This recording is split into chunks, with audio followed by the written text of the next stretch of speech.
رحمۃ اللہ وبرکاتہ۔ صحیح بخاری حدیث نمبر 27۔ امام بخاری رحمہ اللہ الباری نے 27 نمبر حدیث پر باب قائم کیا ہے۔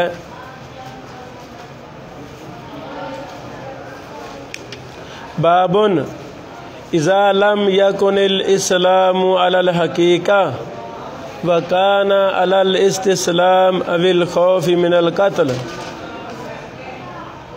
پیارے بیٹو، باب اذا لم یکن الاسلام علی الحقیقہ، جب اسلام سے اس کی حقیقی معنی مراد نہ ہو۔ اذا لم یکن الاسلام، جب نہ ہو اسلام سے مراد علی الحقیقہ، اس کا حقیقی معنی، شرعی معنی، وکان علی الاستسلام، بلکہ ظاہری اطاعت مراد ہو، بلکہ ظاہری اطاعت مراد ہو، او الخوف من القتل، یا قتل کے خوف سے مسلمان کہلوائے۔ کوئی قتل کرنا چاہتا ہے تو انسان فوراً کہہ دے جی میں تو مسلمان ہوں۔ امام بخاری رحمہ اللہ الباری اس سے مرجیہ کا رد کرنا چاہتے ہیں۔ مرجیہ کا کہنا ہے کہ ایمان کے لیے تصدیق کافی ہے، کسی عمل کی کوئی ضرورت نہیں ہے۔ مرجیہ اپنی غلط بات کو ثابت کرنے کے لیے بعض دلائل دیتے ہیں۔ ان دلیلوں میں سے کچھ دلائل امام بخاری رحمہ اللہ اسی باب کے تحت ذکر فرما رہے ہیں۔ ان دلائل کا ذکر کر کے جو مرجیہ دیتے ہیں ان کا صحیح معنی مفہوم متعین فرماتے ہیں۔ بیٹو یاد رکھیں یہ بات، جتنا بھی کوئی گمراہ شخص ہو وہ اپنے پاس اپنے گمان میں کوئی نہ کوئی دلیل ضرور رکھتا ہے، آگے الگ بات ہے وہ دلیل بنتی ہے یا نہیں۔ جتنے بھی گمراہ فرقے موجود ہیں یا پہلے تھے یا آئیں گے، وہ دلیل میں غلطی کر رہے ہوتے ہیں، دلیل ہوتی نہیں ہے، بنا رہے ہوتے ہیں، اس کا معنی تروڑ مروڑ کے اپنی مرضی کے مطابق بنا کر فٹ کرتے ہیں اور خوش ہو جاتے ہیں کہ جی ہمارے مذہب کی، ہمارے مسئلے کی دلیل فلاں ہے، حالانکہ وہ دلیل بنتی بنتی نہ بھی ہو۔ یہی صورتحال ان لوگوں کی ہے۔ یاد رکھیں، اسلام اور ایمان امام بخاری کے ہاں ایک چیز ہے۔ اسلام اور ایمان امام بخاری رحمہ اللہ کے ہاں ایک ہی چیز ہے۔ اب اس اسلام سے کون سا اسلام مراد ہے؟ حقیقی اسلام یا فقط ظاہری اسلام؟ حقیقی اسلام۔ امام بخاری رحمہ اللہ کے ہاں حقیقی اسلام اور ایمان ایک معنی میں ہے، لیکن ظاہری اسلام، کیا ظاہری اسلام اور ایمان بھی ایک معنی میں ہے؟ ایسی بات نہیں ہے۔ مرجیہ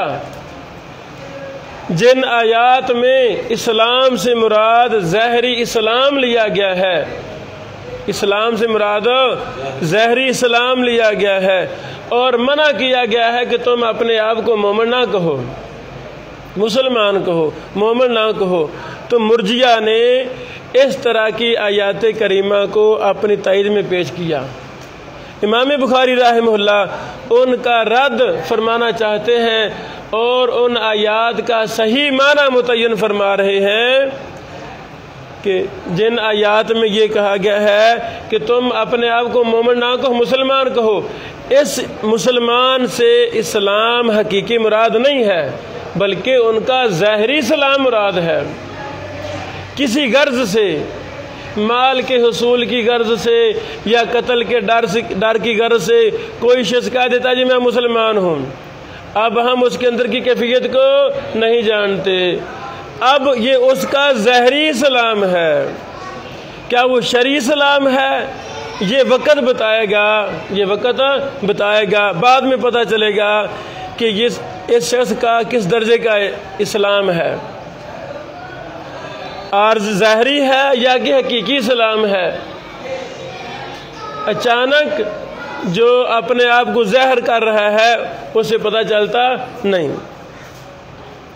سمجھ لگی میرے خیال میں؟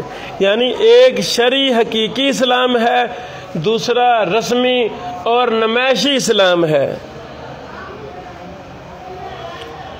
قبیلہ بنو اسد کے کچھ لوگوں نے بطور احسان کہا کہ ہم نے آپ سے مقابلہ کیے بغیر ایمان قبول کر لیا ہے، ہم آپ پر ایمان لے آئے ہیں، اس لیے آپ ہماری مدد کریں۔ اللہ رب العالمین نے ان لوگوں کی تردید فرمائی کہ تمہارا آمنا کہنا درست نہیں ہے، تم زیادہ سے زیادہ یہ باور کراؤ، یہ کہہ سکتے ہو کہ ہم نے اطاعت گزاری اختیار کی ہے، ہم نے اطاعت گزاری اختیار کی ہے۔ ابھی ایمان تمہارے دلوں میں داخل نہیں ہوا، ابھی تو آپ کے اسلام کہنے سے دستک ہوئی ہے، اب کل کے کیا معاملات ہیں، پرسوں کے کیا معاملات ہیں، ابھی کوئی کنفرم نہیں ہے۔ سمجھ لگی میرے خیال میں؟ امام بخاری رحمہ اللہ یہ باب قائم کرنے کے بعد فرماتے ہیں لقولہ تعالی، اللہ رب العالمین کے فرمان کی وجہ سے، قالت الاعراب آمنا، دیہاتی کہتے ہیں کہ ہم ایمان لائے، قل لم تؤمنوا، کہہ دیجئے تم ایمان نہیں لائے، ولکن قولوا اسلمنا، لیکن تم کہو کہ ہم اسلام لائے ہیں۔ بیٹو، اسلام اور ایمان یہاں الگ الگ مراد ان کی ہو رہی ہے۔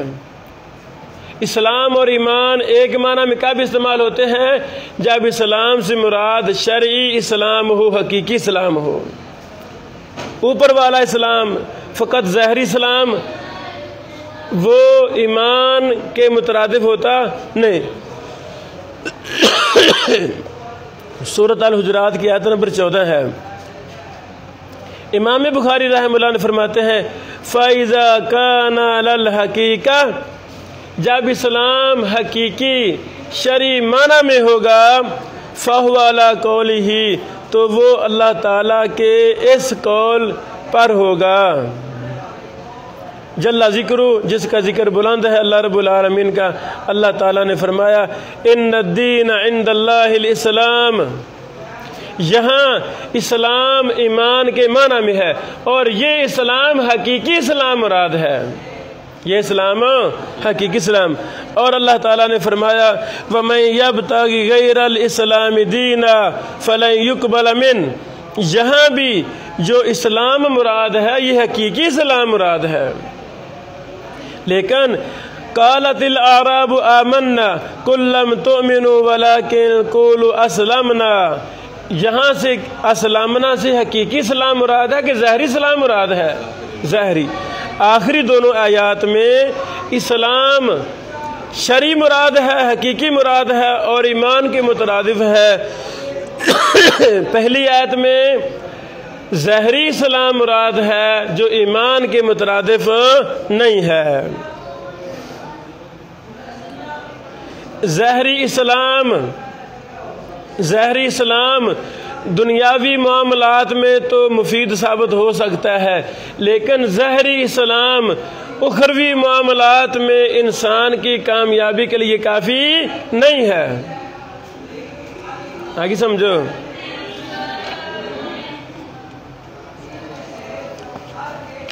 اللہ اکبر۔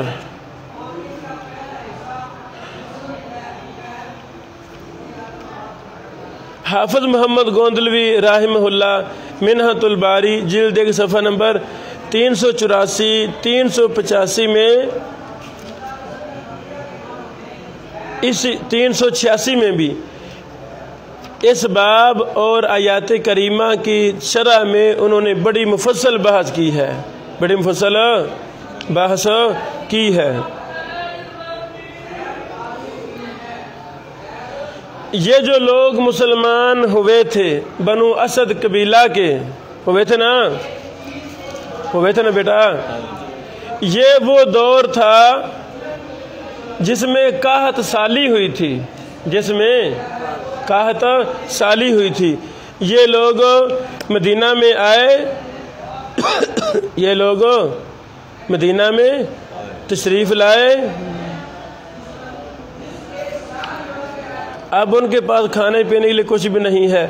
ان کو پتہ چلا کہ نبی علیہ الصلوۃ والسلام کے پاس مال ہے، مال غنیمت وغیرہ آیا ہے، تو انہوں نے بھی اپنے آپ کو ظاہر کیا کہ جی ہم بھی مسلمان ہیں تو ہمیں بھی دیا جائے۔ انہوں نے شہادتین کے قرار کر لیا، نبی علیہ السلام سے کہا کہ ہم اپنے بال بچوں کو لے کر آپ کے پاس آئے ہیں اور ہم نے کبھی آپ سے قتال نہیں کیا، مقصد ان کا مال صدقہ حاصل کرنا تھا۔ اب یہ لوگ کون تھے؟ 2 رائے ہیں۔ ایک رائے یہ ہے کہ یہ لوگ منافق ہی تھے، مسلمان نہیں ہوئے تھے، ایک یہ رائے ہے۔ دوسری رائے امام محمد، امام ابن تیمیہ وغیرہ کی یہ ہے کہ یہ لوگ مسلمان ہی تھے لیکن نچلے درجہ کے مسلمان تھے،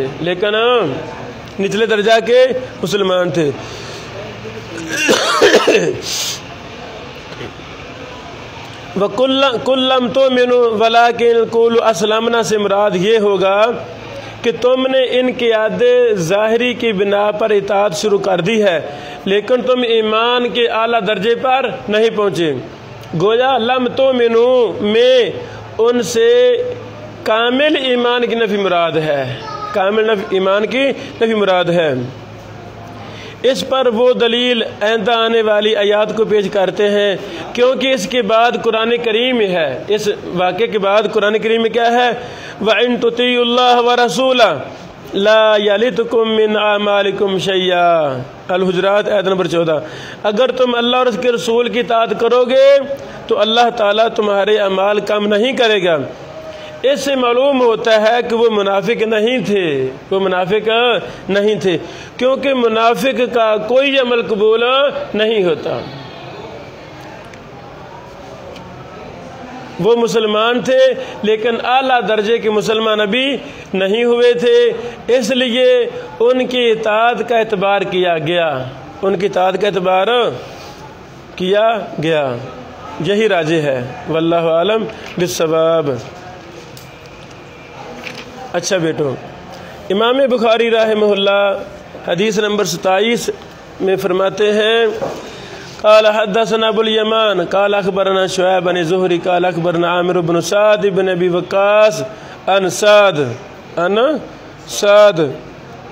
رضی اللہ تعالیٰ، لکھ لیں سعد کا نام سعد بن ابی وقاص، سعد بن ابی وقاص رضی اللہ تعالیٰ عنہ ہے۔ عامر بن سعد بن ابی وقاص، شاباش، یعنی عامر کے باپ ہی سعد اس حدیث کے راوی ہیں، بیٹا اپنے باپ سے روایت بیان کرتا ہے۔ اچھا بیٹو، سعد کہتے ہیں ان رسول اللہ صلی اللہ علیہ وسلم، بے شک نبی علیہ الصلوۃ والسلام، آتا راہتن، آپ علیہ الصلوۃ والسلام نے کچھ لوگوں کو کچھ عطیہ دیا، کچھ مال دیا کچھ لوگوں کو، وسعد جالسن، اور سعد بیٹھے ہوئے سارا منظر دیکھ رہے تھے۔ فتارک رسول اللہ، نبی علیہ السلام نے چھوڑ دیا، رجلاً، ایک بندے کو چھوڑ دیا، نہیں دیا، ہوا اعجبہم الیہ، وہ بندہ ان تمام سے مجھے زیادہ پسند تھا. آئی سمجھو، وہ بندہ مجھے زیادہ پسند تھا. میرے دل میں آیا کہ اس کو دیا نہیں، باقی سب کو دے دیا ہے، اس کو کیوں نہیں دیا؟ اس کا نام تھا جعیل یا جعیل، جیم عین یا لام، بن سراقہ زامری تھا. یہ مہاجرین میں بڑے متقی، نیک سیرت اور اعلیٰ کردار کے مالک تھے. ان کو نہیں دیا، لکھ لیں نام جیم عین یا لام، جعیل یا جعیل بن سراقہ. فقلت، میں نے کہا یا رسول اللہ، اے اللہ کے نبی علیہ السلام، ما لک عن فلان، کیا ہے آپ کو فلاں سے؟ آپ نے فلاں کو مال کیوں نہیں دیا؟ میرے بیٹو، چھوٹا بڑے سے سوال کر سکتا ہے، چھوٹا بڑے کو مشورہ دے سکتا ہے، چھوٹا بڑے کی رہنمائی کر سکتا ہے. یہ جو ہمارے ہاں باتیں مشہور ہیں، نہیں جی چھوٹا بڑے پہ اعتراض نہیں کر سکتا، یہ باتیں غلط ہیں. چھوٹا بڑے سے مسئلہ نہیں پوچھ سکتا، تنبیہ نہیں کر سکتا، یہ باتیں غلط ہیں. ادب و احترام کے ساتھ چھوٹا دلیل کی بنیاد پر 100 سالہ شیخ، 100 سالہ محدث بڑے سے علمی اختلاف کر سکتا ہے. اس کو اس لیے اس پر لان تان نہ کی جائے کہ وہ چھوٹا ہے. دلیل دیکھنی ہے. جو وہ بات کر رہا ہے چھوٹا، کہ اس کی دلیل ٹھیک ہے، دلیل مضبوط ہے. یہ کوئی قاعدہ قانون نہیں ہے کہ بڑے کی ہر بات صحیح ہوتی ہے اور چھوٹے کی ہر بات غلط ہوتی ہے. اور یہ بھی کوئی قاعدہ قانون نہیں ہے کہ بڑا جو بھی کہے گا صحیح کہے گا، چھوٹا جو بھی کہے گا غلط کہے گا. یہ کوئی قاعدے نہیں ہیں، یہ قاعدے ہمارے اپنے بنائے ہوئے ہیں. فواللہ، سعد نے کہا اللہ کی قسم، انی لأراہ مومنا، اللہ کی قسم میں اسے مومن خیال کرتا ہوں. فقال او مسلمہ، تو نبی علیہ السلام نے فرمایا یا مسلمان، مومن یا مسلمان. فسکت قلیلا، میں تھوڑی دیر خاموش رہا. ثم غالبانی، پھر مجھ پر غالب آ گئی ما، وہ چیز عالم منہ، جو اسے میں جانتا تھا. نیکی تقوی مراد ہے.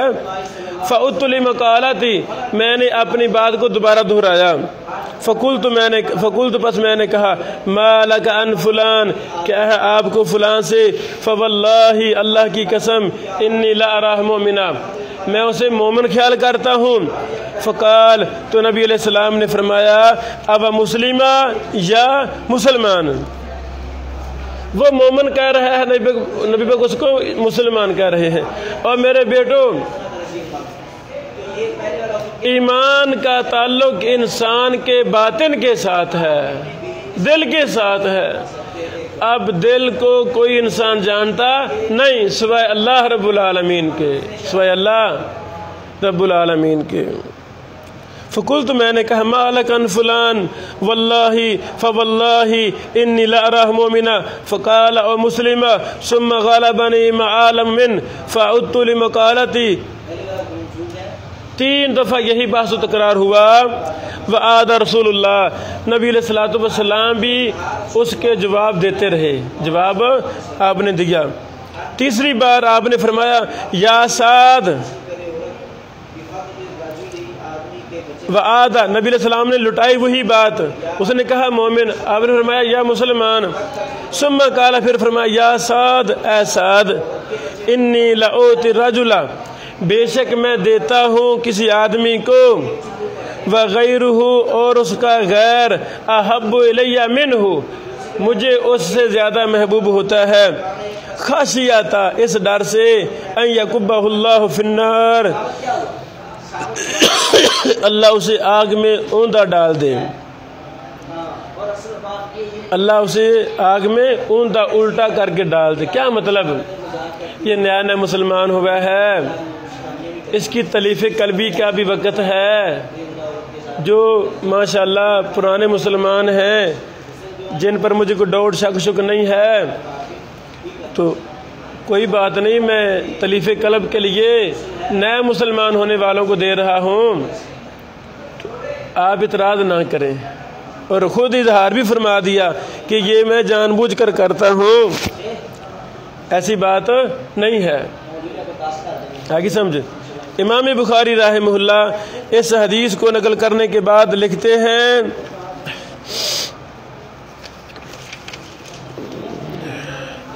وَرَوَاهُ يُونُسُ وَصَالِحٌ وَمَعْمَرُ وَابْنُ أَخِي الزُّهْرِي عَنِ الزُّهْرِي۔ لکھ لیں بیٹا، رواہ یونس تغلیق تعلیق جلد 2 صفحہ نمبر 32، صالح بخاری حدیث نمبر 1478، معمر مسند احمد حدیث نمبر 1522، مسلم حدیث نمبر 2434، وابن اخی الزہری مسلم حدیث نمبر 2434 عن زہری۔ یعنی یہ جو امام بخاری رحمہ اللہ نے زہری کے شاگردوں کا ذکر کیا ہے کہ زہری سے یونس، صالح، معمر، ابن اخی زہری بھی بیان کرتے ہیں، ان کی روایات کہاں کہاں ہیں وہ ہم نے حوالے والوں کی طرف اشارہ کیا ہے۔ جو 27 نمبر حدیث ہم نے پڑھی ہے مفصل، یہ بیٹو صحیح بخاری میں 2 دفعہ ہے، ایک دفعہ یہ ہے اور دوسری بار 1478 ہے، لکھ لیں 1478۔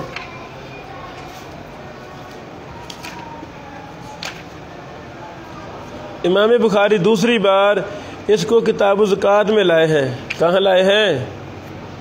کتاب الزکوٰۃ میں لائے ہیں۔ اور باب کیا باندھا ہے؟ باب قول اللہ تعالی لا یسألون الناس الحافا، یہ باب قائم کیا ہے۔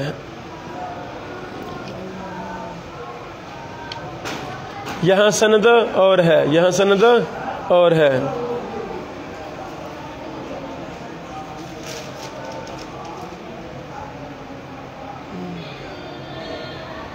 27 نمبر حدیث زہری سے شعیب سے ابو الیمان بیان کرتے ہیں، اور 1478 نمبر حدیث زہری سے صالح بن کیسان، ان سے ابراہیم سے ان کا بیٹا یعقوب سے محمد بن غریظ زہری بیان کرتے ہیں۔ آئی سمجھو؟ لیں بیٹو، اسی کے ساتھ ہماری یہ حدیث مکمل ہوئی، حدیث نمبر 27۔ تو خلاصہ کلام یہ ہے، امام بخاری رحمہ اللہ الباری مرجیہ کے بعض کمزور دلائل کا رد فرما رہے ہیں۔ اللہ ان محدثین سے راضی ہو جائے۔